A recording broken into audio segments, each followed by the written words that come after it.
Last story of tonight, Chewy, actually is one from Sunday morning, and you weren't here with me at the start of the show. You know me in general. I don't really push back. I don't like to start fights, but I do like to speak honestly. And if you will read the promo, what do you call them? The show notes for this. The show notes at the start of, like in the write-up for this on YouTube says this. Let me read it to you. Brooke van Velden probably needs to listen to some wise advice. Better to remain silent and be thought a fool than to speak and remove all doubt, which is pretty much what happened in the weekend.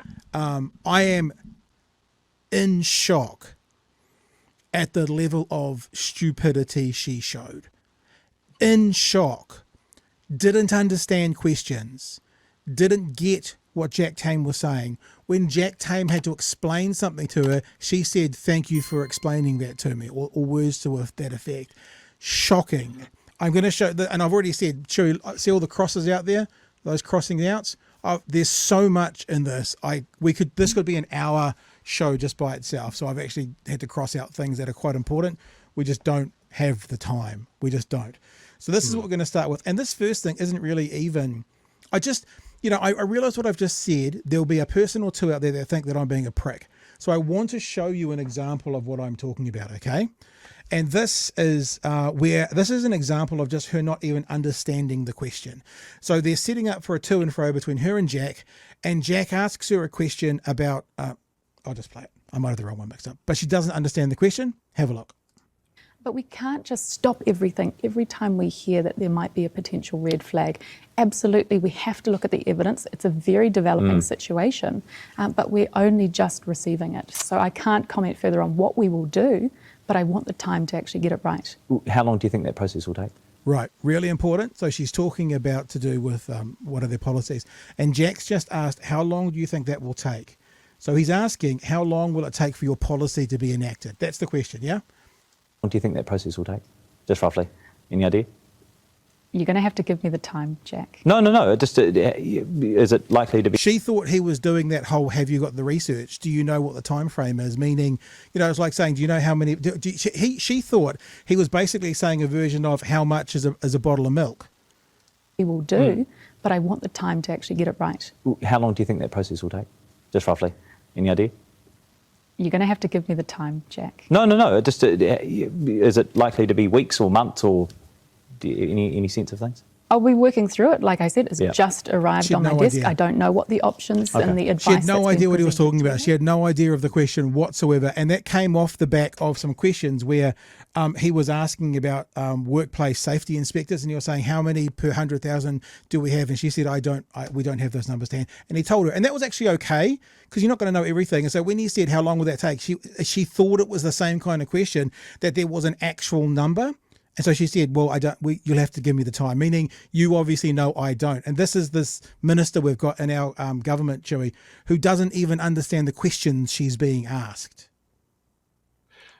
I'm going on a show with potentially one of New Zealand's best interviewers. I think I might do some research about the thing that I'm on there to talk about. Maybe. I think what I've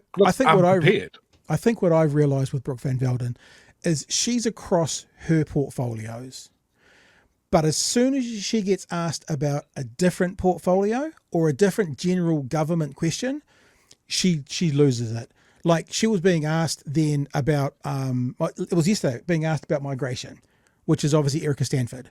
And she was, she didn't have a salient answer. She couldn't answer it. And I did a clip today, people can, is it uploaded yet? Maybe. That says Chloe Swarbrick knows national policies better than Brooke van Velden. Because Chloe knew it and Chloe went for it and Brooke didn't. And it's like, as soon as she's one step removed from her immediate responsibilities, she doesn't seem to be able to function. Here's another one. And this is talking about 90-day trials. Jack Tame asked 3 times for evidence of the 90-day trials. And once again, she doesn't understand the question that Jack Tame is asking about the research. Jack Tame's asks about the research that came out when the last government did this. And she goes, oh, well, we've only been doing it since December. I mean, I haven't had a chance to read that yet. And he goes, no, the last time this was in. Honestly, it's train wreck, and I'm only giving you. If this was a literal train wreck, I've left a gap this wide open in the car for you to see as you drive past it quickly. The rest of the train wreck in the interview, we haven't got time to look at. So this is just a slice as you drive past it at 100 kilometres an hour, the train wreck over on the thing. Here's the next bit: 90-day trials. Healthy. You're extending 90-day trials. You said it makes it more likely a firm will take a punt on hiring a worker. What evidence do you have that the 90-day trial period... Can I just say, Ministers of the Crown, if you're not prepared yet for this question, the what evidence question, then you shouldn't be doing this, because Jack Tame does this to everyone. Increase firms' overall hiring? Well, it's part of building back business confidence. We heard that businesses want this government to be a government of action and to back them. Heard a So question what answer? evidence do you have that they Well, the work? evidence that I had did come through MB. The only perceived threat of the policy was a perception Haven't of had an answer yet, people by the way. that it would make their work arrangements more precarious. No, that but was a my question was, perceived threat. It wasn't an my actual question was, what threat. evidence do you have that it works? Well, I know from talking to people up and down New Zealand, just this week, I had someone phone me up and he She said, admits yeah, it. my business can't wait to use She this. admits Just it's anecdotal. anecdotal evidence. Anecdotal evidence, but also we have a very, very strong consultation period through the election where so many businesses said, this is what we want. But that's anecdotal. So last time it was in effect, of course, Treasury commissioned a study on the policy. Did you read that? I did, but this has been since December that we've made this policy. Yeah, right. So what but he's Treasury talking about. commissioned a study on the policy when it was last in place under the previous national government. Treasury said, quote, "We find no evidence that the ability to use trial periods significantly increases firms' overall hiring. We estimate the policy effect to be as statistically and economically insignificant." What did the study miss? Well, I think it missed the fact that businesses want us to build back their confidence. But this is If an you think of- evidence-based study. They've actually looked at the numbers as opposed to just getting vibes from businesses. Yeah, but what I'd say, if you look at the Did you get that, Chewy? I think Jack's been watching. Vibes. See what he said? Vibes. I think he's been watching. us to build back their confidence. But this is If an you think of- evidence-based study. They've actually looked at the numbers as opposed to just getting vibes from businesses. Yeah, but what I'd say, if you look at those numbers, is yes, a lot of people do use 90-day trials, but it doesn't mean that they actually fire people, This gives them the confidence to take If you look on at the, somebody. sorry, we find no evidence that the ability to use trial periods significantly increases firms' overall hiring. That, as a bottom line, suggests that the policy doesn't do what you say it will. Well, I think it will. Boom. That's your Jack, evidence. Jack, I think it will. Stop, Jack. She's already dead. But did you hear what she just... This is the thing. This is what she said. I think it will. I think it will. Vote National 2027. I think it will. I think it will have evidence. to This show is from a in study the commissioned by future. Treasury from when it was last in place. Well, if you Watch look at Jack's what this face. government wants to do, we want to build back business confidence. Mm. Businesses told us before the election that there were a few policies that they wanted us to work on, getting rid of the fair pay agreements, making sure that we were reinstating 90-day trials for all businesses, and also making sure that we are changing those very small compliance issues Struggling. that businesses face every day. Things like Struggling. the Holidays Act, which we are also doing to make sure that any business and worker knows what their obligations and rights are and are getting paid in accordance with the law. When it comes to 90-day trials, they already existed under Labor with small businesses. If it was right for the small businesses, I see no need why big businesses were carved out of it. If it worked for them, it works for everyone. One last question. So if you That haven't is seen this just- before, do you now see what I'm God. saying about the I mean, I watched Jack There's so Tame's much face. there, Pat. Yeah, I know. And this is one small snippet of a 31-minute interview. You know, they say time flies when you're having fun. I watched it and it felt like 7 years in Tibet. She just doesn't get it. I mean, look, this is not slam Brooke van Velden week, but we said this last night. She is beyond her depth. She is out beyond her depth. She's out of her depth. She's beyond her skill set. This is when you get okay. Would you like an inexperienced brain surgeon? Probably not. Would you like an inexperienced pilot? Yeah, probably not. How about an inexperienced MP who is now a minister who is going to affect changes in part of a coalition government for the rest of time in this country? Probably not. There's so much to take out of it.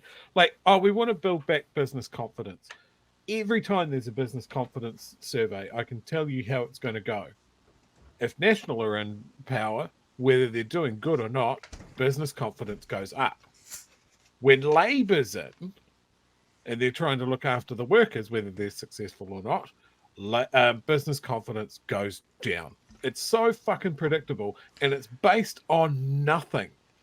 Yeah. Business confidence is not based on any other metric other than how do you feel about the government right now. It's ridiculous that this is a metric for coming up with a policy.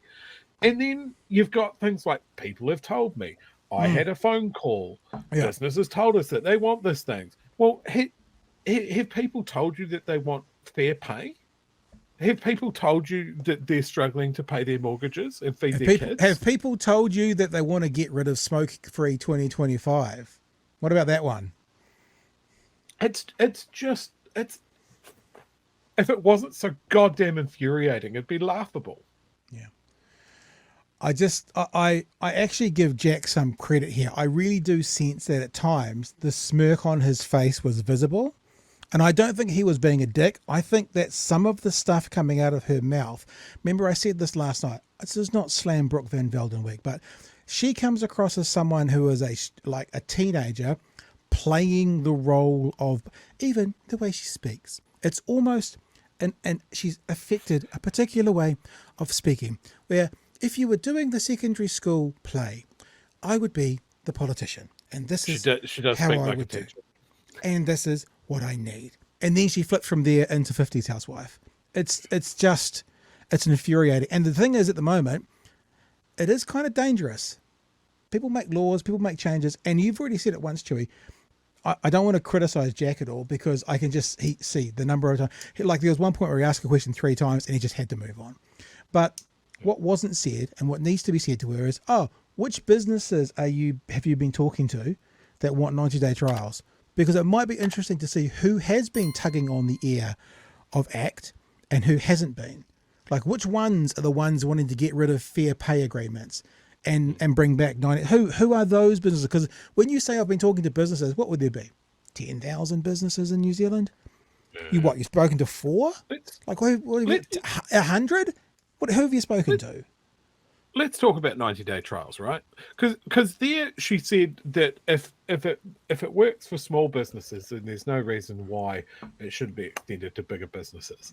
Like that shows just a foundational lack of understanding about the challenges that small business has compared to a larger business, right? Like if you are a sole owner operator with one location and you have 4 staff and you hire someone and maybe you didn't do a fantastic job screening them or whatever, or maybe you just employed a dud. Like that's, you got 4 staff on the floor. That's like a quarter of your workforce is not pulling its weight. And I do not like 90-day terms at all for anybody, but I can see the benefit there. I can see that there is a situational thing of like, well, we tried, it didn't work out, this guy's got to go. And there's got to be a pathway to make that acceptable. If you're a business that has 150, 200 employees, employing a dud and having to manage that person out of the business is very doable. It's just you need to make sure you're ticking the boxes so that you don't exploit someone.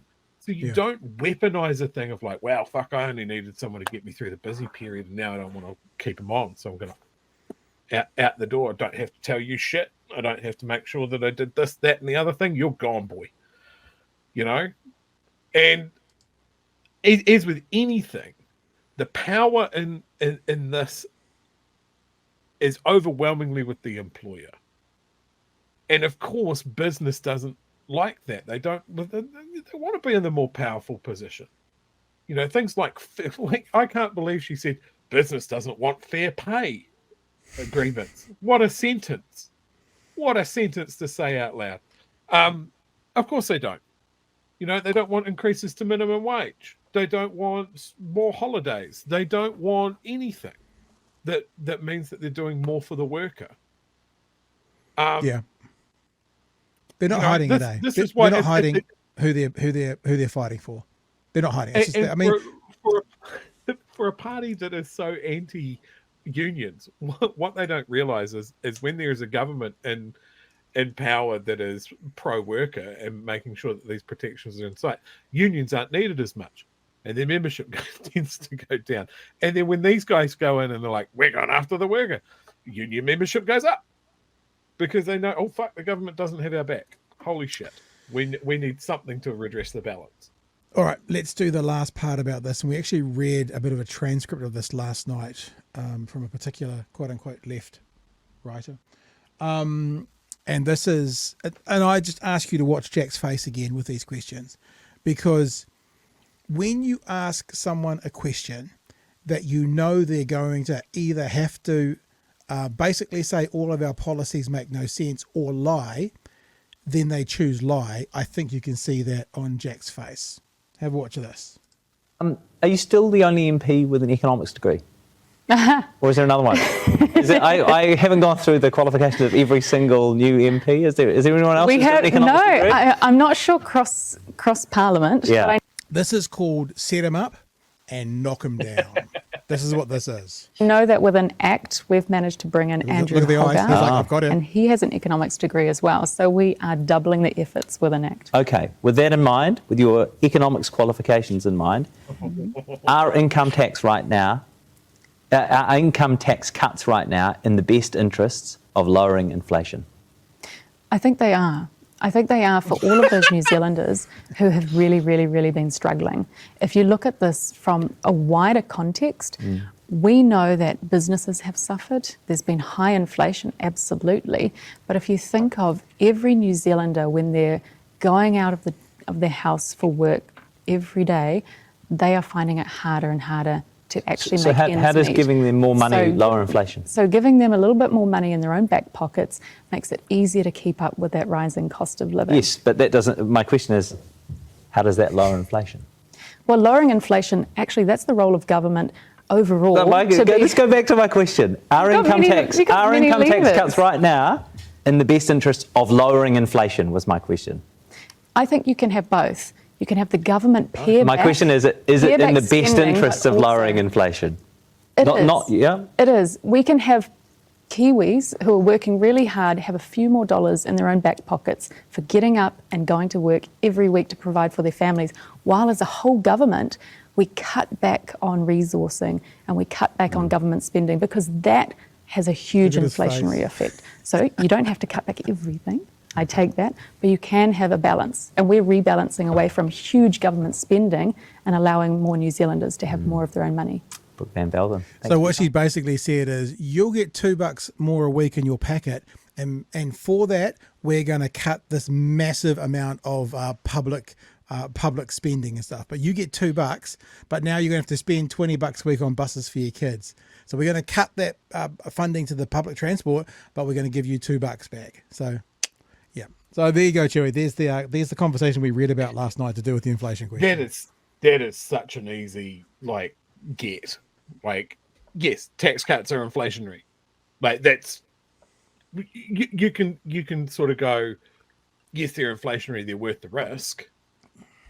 You know, there's things that you can do, but adding more money to the economy is generally inflationary. Yeah, more money. I don't have an economics degree, but that's fucking how that works. Don't talk yourself down. You definitely have an economics disease, Chewy, without question. Without question, you have an economics disease.